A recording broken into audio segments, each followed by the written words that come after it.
Good morning, JRC. So with the last days of Sukkot, as we enjoy this glorious fall weather, we think about abundance. We think about all of the things that have come into our lives that we have created with our own hands, things we have grown, things that we have nurtured, and now get to enjoy in their full fruition, these last beautiful days of sunny, warm autumn.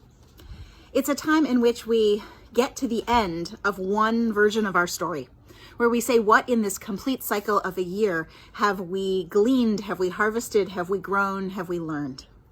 Tomorrow night, we mark Simchat Torah, the celebration of the completion of the reading of the Torah, and then the next morning, we start all over again at the beginning, in which we can say, we are here today, in this moment, having come full circle, starting over. Every year we read the same text. The text does not change. It is the same text year after year after year. What changes? Why do we read it again and again and again? The stories don't change, but we do. Our experiences and our insight and our growth and our own wisdom change. And so Simchat Torah is a holiday that is about joy and celebration and learning, completing a book, and starting it right back again with a fresh perspective. Our words in our Torah don't change, but we do, and our times do, and we are certainly living in a time that is so different and so difficult. For the 23 tweens who are about to become B'nai Mitzvah this year, that is certainly the case. They have been preparing, anticipating, and the world is changing. So are they. Perhaps one of the greatest markers of becoming a Jewish adult, of embracing Jewish values and starting to take one's own Jewish identity into their own hands, is this ritual of becoming B'nai Mitzvah and saying, we can't do it the way we anticipated, the way we hoped, and we are mourning that, but we're doing it for the sake of the greater community. We are doing it for the sake of public health. We are doing it because that is what our values teach us. And I can think of nothing more adult than that. And so while the words in the Torah don't change, this year, the Torah they read from does. The words are the same.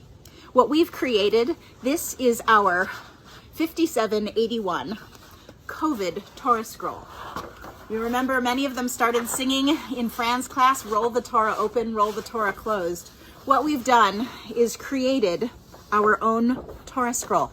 These are photographs from JRC's own Torah scroll. You can see there in the very beginning, Breshit, as we will read, and one by one, we will make it through the year as we will roll the Torah open.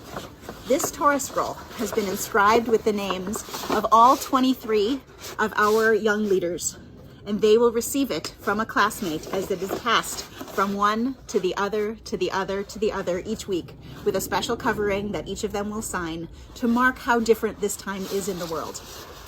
We roll the Torah open. The words right here that we will read. Breshit bara Elohim et hashamayim ve'et haaretz. In the beginning, all was created. And so here's to art. Here's to creation, here's to creativity, here's to finding the ways in which, even on paper and photograph and sewing machine, we can create our own scroll, is something certainly that we can still sing and dance about. And so, what will your story be this year? What will the writing be?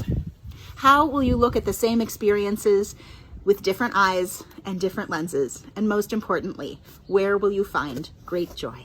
We look forward to celebrating our B'nai Mitzvah this year, beginning on Shabbat morning, and we continue all the way through.